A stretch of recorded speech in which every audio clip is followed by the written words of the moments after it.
我跟你说，说实话，我觉得就这种酒是不适合做马提尼的。好了，你现在显得像我们在做广告一样。拖了这么久，终于把去年的台湾酒吧路跑剪一剪。因为剪起来很辛苦，但其实看的人很少，所以希望大家举手之劳给我点个赞。去第一家的时候，好像还遇到了看过我视频的观众，但对方好像太哀了，所以也并没有和我打招呼。为什么闻起来橙味这么重？他也放了那个法国橙子，它有股杏仁的味道，但是它是融合的，你知道吗？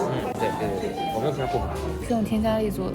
我觉得它那个 Grand Marnier 放的应该不少，和我平时喝的比例不太一样。但它其实层次、香气和融合度都有，所以我觉得是过关的。虽然我其实不是很喜欢那个杏仁的味道，但是它把它做的很适口。就你撇除掉不喜欢，比如说它比例以外的成分来说的话，我觉得它整杯酒的香气、层次和口感的饱满度都是在线的。至于是不是加 Grand Marnier，代表个人观点。但反正应该不是这种比例。我用的是 Molly 的那个 Vermouth。因为这家店的主理人就是做经典为主的，但是很可惜我们稍微到的晚了一点，所以没能坐上吧台，我也看清楚手法。他做的跟那个谁做的是一个风格的，就是上次我们去那个卡修库，就是他把添加力本身的风味放的无限大，有一点像毛利的风格。那花香调非常是添加那个花香调放的非常大，然后是注重的味道，甚至连什么香气都只是一点点缀。但它跟我们喜欢喝的那种类型不是一个风格的，是那种入口以后那个香气是以那种刺的形式出现在舌苔上。意外的倒也没有觉得很排斥。如果说做的很炸很刺的话，其实一般大概率情况下我是不喝的，但是我就意外的就突然觉得这杯是能接受的。它只是在口腔前段炸，但是不会把那个刺激的感觉带到喉咙舌根后端，因为有些你是喝下去之后觉得这边很难受，像被绑架了。对，但它只是前段炸，刚入口的第二秒它是从前段然后反到鼻子里面这种感觉，但是就是一瞬间的事情。不如说它这个炸出来的感觉比直接纯饮金酒还要炸，是顺的，但是顺的，那个你其实制作起来下限不低，对，主要看每个人对比例的理解。陈皮都好重，你开镜头行不行？思考，我觉得我很不想说出这是我这辈子喝最好喝的那个罗尼，那好像就是的。好喝在哪儿？它的甜味跟苦味的这个 balance 平衡很完美，就达到了我心目中觉得一个那个罗尼应该有的样子。我来试一下吧。是他自己做的吗？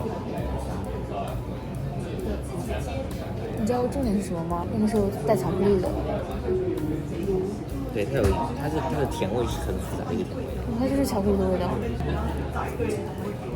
就变成橘子巧克力味道是吧？对啊，所以它的苦味让你不会觉得很突兀，它是一个非常像巧克力正常的回苦一样。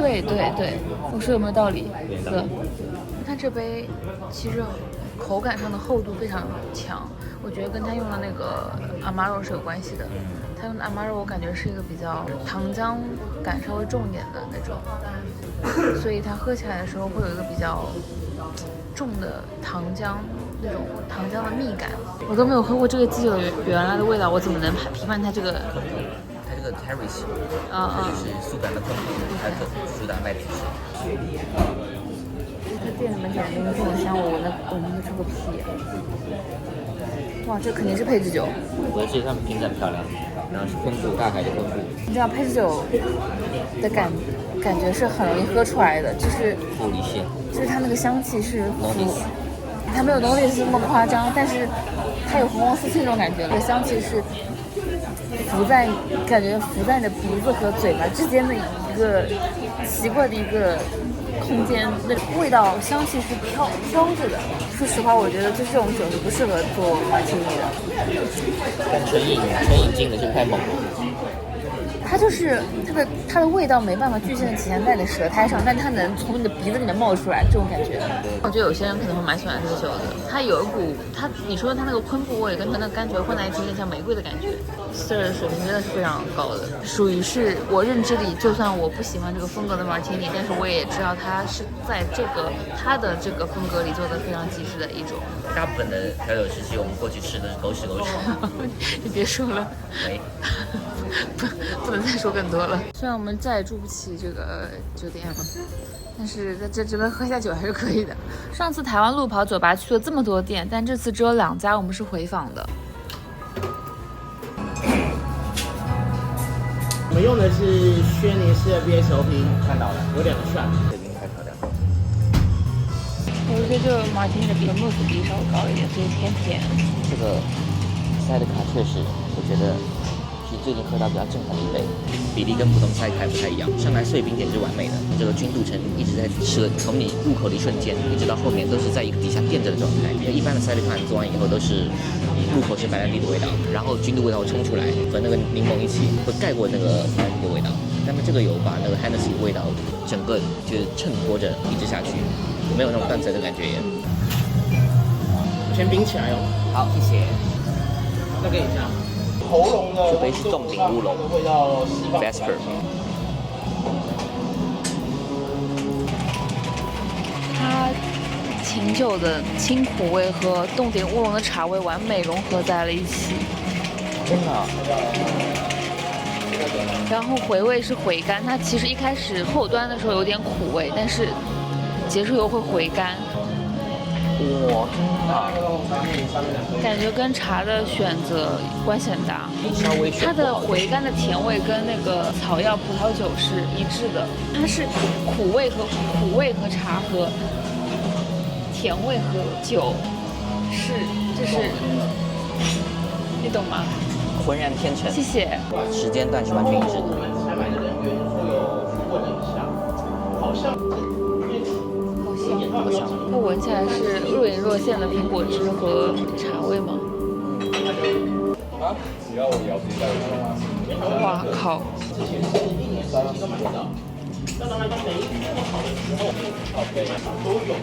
真的就是我不知道如何评价，好吧？我觉得是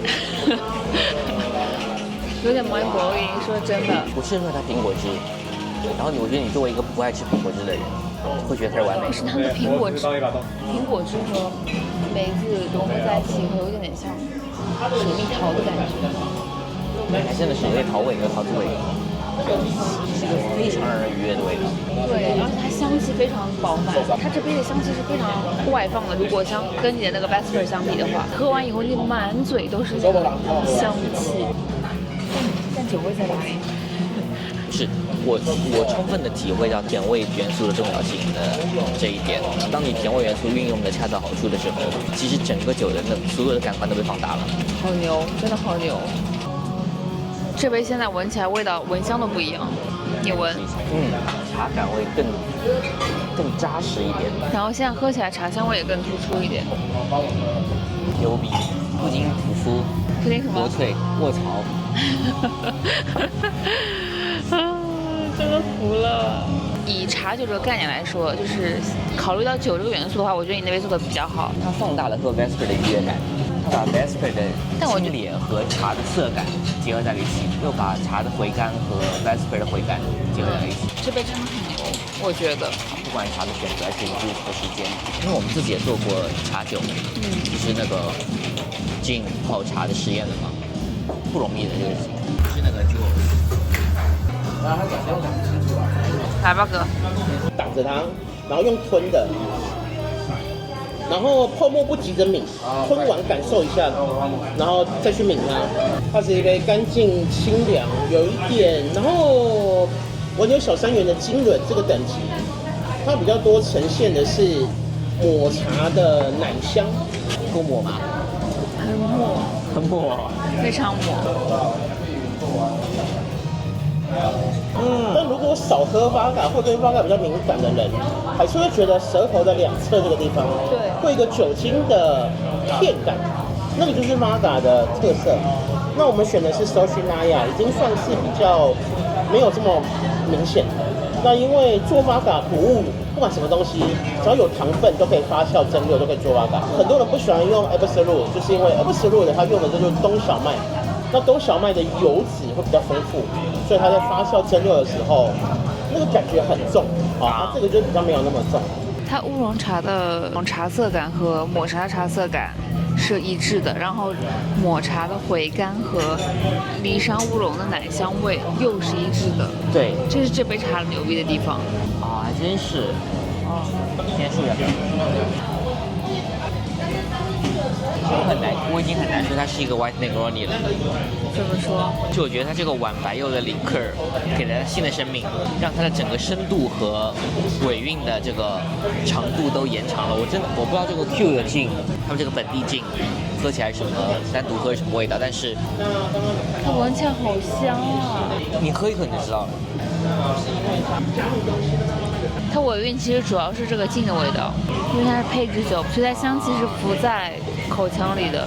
你现在嘴巴里面的那个味道，其实都是那个配制酒的味道。我可以单独喝这个 Q 劲一点点吗？我倒一点点。因为我觉得这款回味特别长，所以我想，但它的特色在香气一下。对，它香，它口感特别足，口感倒还好。是香气，谢谢。但它就蛮贵的，我不敢倒太多。啊，对，我这样500 CC 要2200。我真的香。它有那类似龙舌兰的香气。好，讨论聊天啊。层次和味道都很丰富。我下午高有点后，其实就是跟你人体的温度有关系。我们人体的温度是37度，不管热还是冷，越接近到你人体的温度的时候，你可以喝到越多细节。对，所以太冰的东西你就会觉得冰，太烫的东西你就会觉得烫。香菇鸡汤，你放到常温一喝，哇，那个香菇味，鸡汤的那五妈咪更明显。但烫的时候就是很烫的香菇鸡汤那样。合理。我最早发现这件事情是什么？吃水饺，因为我们水饺做餐饮业很容易怎么样？不能够在饭菜热的时候吃，水饺是最明显的。我趁热吃的时候就觉得水饺很烫，对，有水蒸气嘛，咬开来是水蒸气，没什么味道，就要沾水饺酱油。可是如果放冷了再去吃，完全不用沾酱油，为什么？因为里面的鲜肉的鲜跟那个盐分，你就吃得到。我经常喜欢吃冷荤，它就是这个道理。所以为什么很多同学都喝冰的？那个烈酒精会刺激口腔，所以它为了要降温溶水跟降温，就是为了让口腔的那个舒适度变高。我真的快笑死了，我当时完全没有意识到，其实我上次点过同样的一杯酒。哇，我觉得它这杯也很牛 ，Maker's Mark 的威士忌的味道有出来，非常的突出。而且这杯其实是我上次喝觉得很惊艳的一杯，但没想到这次的感受其实并不完全一样。Juice 在一个酒里面都会起到一个比较 dominant 的作用，就是它会特别的占主导权。但是这款它苦瓜的清苦和波本的这个复杂的味道有融合特别好，它没有说一喝下去就是那个 chartreuse 的草药味。所以说，就是每一款鸡尾酒都是调酒师自己对于鸡酒的理解，就这样吧。但是我不得不说，我真的觉得主理人韦德的 shake 很厉害。其实我拖这么久才发酒吧路跑的原因，可能是觉得好像没什么意义，因为喝调酒是比吃东西还要个人喜好差异很大的一件事情。我不知道我在这里巴黎说了这么多，到底有没有人能理解我的感受？你说话。它焙茶实在太浓郁了，像臭豆腐一样，就整个变成焙茶味道。然后它同时还保留了金 fizz 的，就不管是甜味也好，气泡也好，还是那个清爽感也好，是以焙茶为主的一个，说是金 fizz， 其实借了一个金 fizz 的框架而已。它其实冷酷劲的味道也是在那儿的。那回味的那个焙茶的那个香味真的很足。好了，你不要夸张了，谢谢你收一收，我真的服了。你的手怎么这么热？我的手好冷。我的手吗？我我冷死了，我快！有点震撼的一定是。我真的很感动，说实话。就你会很期待再去喝下一口，因为你能去再更多的感受自己那个焙茶的味道。我现在有点不舍得把它喝完，基于这个传统架构，但又脱离了这个传统架构。好，你但是别跟我说了，不然你懵了。我已经忘了吗？我说我。哎 ，OK， 顺便帮我们倒时差。我们已经倒回来了 ，OK， 就这样结束吧。OK， 如果大家在台北的话，这家店不能错过。这个可以说的吗？应该不能说吧？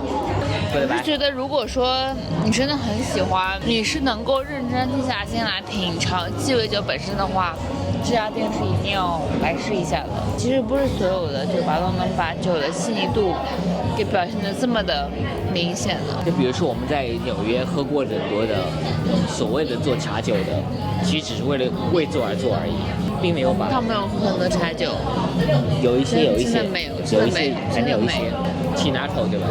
然后那倒别说了，我真的是真的别说了，真的很难做饮酒里面，它很难在平衡酸甜和茶和酒本身的基础上做好一杯鸡尾酒。对，你想体现茶其实很简单，对，就是泡嘛，泡一起。对啊，但是你要在把茶体现的同时，把其他元素给体现出来，其实很难的，对，很难做到融合这件事情。就是说什么样的茶，用什么样的浸泡方式，配合什么样的鸡尾酒，用什么样的手法，真的是需要一定的功夫和。好了，你现在显得像我们在做广告一样，就不要这样了，真的服了。就这样吧，拜拜。拜拜，懂的人自然懂，就这样吧，懂拜拜。懂。所以也不是很确定这种可能没什么意义的事情有没有做的必要，虽然好像人生本来也没什么意义就是了。这个的话会从香料苹果派的这些概念去做延伸，但把酒体的部分做得比较干净。那上方使用到的是月桂叶跟 brie cheese 去做一个食物的搭配，喝过调酒之后再去搭配上起司做使用。啊，完全是苹果元素主导的，然后上面 cheese 就是给你一个前段的一个鼻腔的一个作用。brie本来也没什么味道，说实话，其实主要闻到的是它上面的月桂叶的味道。是哦，月桂叶的味道比较重，香料很厉害。它月桂叶也炙烧了一下，所以它那个香叶的气息会比较重一点。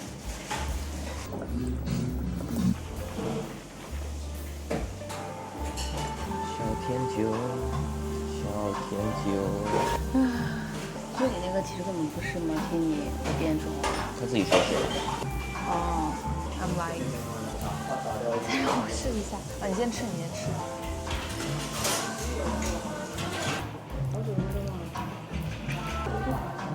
比较 dirty 的马提尼的那种咸味出来。它其实这样吃的话，主要吃上面炙烧的味道，奶酪只是为了增加那个口感而已。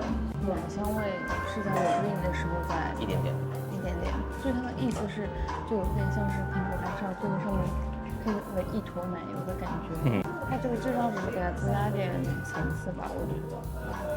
不然它有一个既定的过程，苹果炙烧，然后是奶香。那我觉得你那边其实还 OK。其实我觉得酒体本身的风格，它会表现的不是我喜欢的风格。然后呢，我们点什么？茶酒吧，试一下茶酒吧。因为这杯闻上去是有那种类似于乳酸菌饮料的味道，喝起来是有点像康师傅红茶的感觉。因为你有碰不起来的关系。Probably， 我刚才其实还有点担心，我说他把这个画面描述给了我，我是不是就会因为他的描述我就自我代入？结果他描述了我也没法代入。它这个腌制的葡萄里面有股肉桂味，很淡的。先喝我的。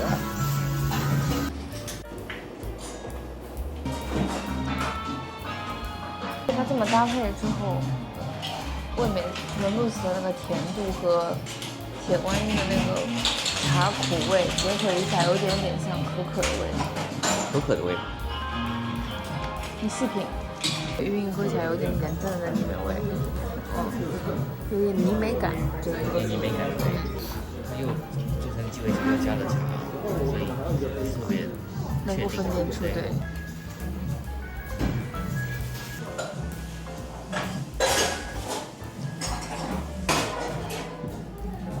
这搭配很有意思。就感觉今天目前最佳。我觉得这好像是今天比较信的一杯。一方面，我觉得清新乌龙本身和就 White Lady 这个架构的酒比较搭，因为它会有乌龙红茶、柠檬红茶那种感觉，而且它这杯的茶感我觉得做的非常的突出明显。